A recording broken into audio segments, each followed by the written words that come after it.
विनायकी चतुर्थीनिमित्त गायक सौरभ साळुंखे यांनी आपली गायन सेवा श्रीमंत दगडूशेठ गणपतीच्या चरणी अर्पण केली। श्रीमंत दगडूशेठ हलवाई सार्वजनिक गणपती ट्रस्टच्या वतीनं प्रत्येक चतुर्थीला गणपती बाप्पासमोर एका कलाकाराला आपली कला सादर करण्याची संधी दिली जाते। त्याचाच एक भाग म्हणून साळुंखे यांनी आपली कला सादर केली। यावेळी साळुंखे यांनी गणेश गीते आणि भक्तिगीते सादर करत उपस्थितांना मंत्रमुग्ध केलं। त्यांना तबल्यावर महेशराज साळुंखे यांनी, हार्मोनियमवर आदिती गराडे यांनी तर टाळाची साथ सचिन दुधानकर यांनी केली। पहाटे 4 ते 6 या वेळात गायनकला सादर केल्यानंतर सौरभ साळुंखे यांच्या हस्ते बाप्पाची आरती करून कार्यक्रमाचा समारोप करण्यात आला।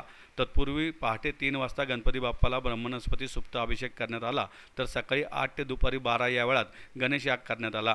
दगडूशेठ गणपतीसमोर कला सादर करण्याची खूप वर्षाची इच्छा आज पूर्ण झाल्याच्या भावना व्यक्त करत सौरभ साळुंखे यांनी ट्रस्टचे आभार मानले। नमस्कार, मी गायक सौरभ साळुंखे।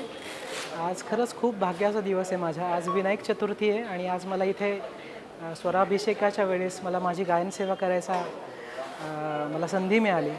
खरंच खूप दगडूशेठ हलवाई या ट्रस्टचे खूप खूप आभार।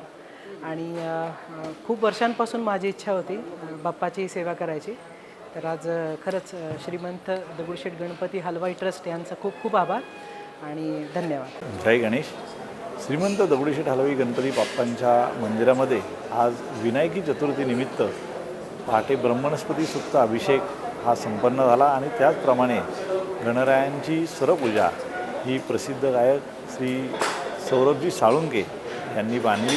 अतिशय सुश्राव्य असं गायन, ही गायन सेवा त्यांनी श्रींचरणी समर्पित केली। आज विनायकी चतुर्थीनिमित्त मंदिरामध्ये गणेशाग, अभिषेक अशा धार्मिक कार्यक्रमांचं आयोजन केलेलं आहे। भक्तांची बाप्पांच्या दर्शनासाठी या ठिकाणी सकाळपासूनच गर्दी होऊ लागलेली आहे। आपल्या सर्वांना विनायकी चतुर्थीच्या हार्दिक शुभेच्छा। धन्यवाद। जय गणेश।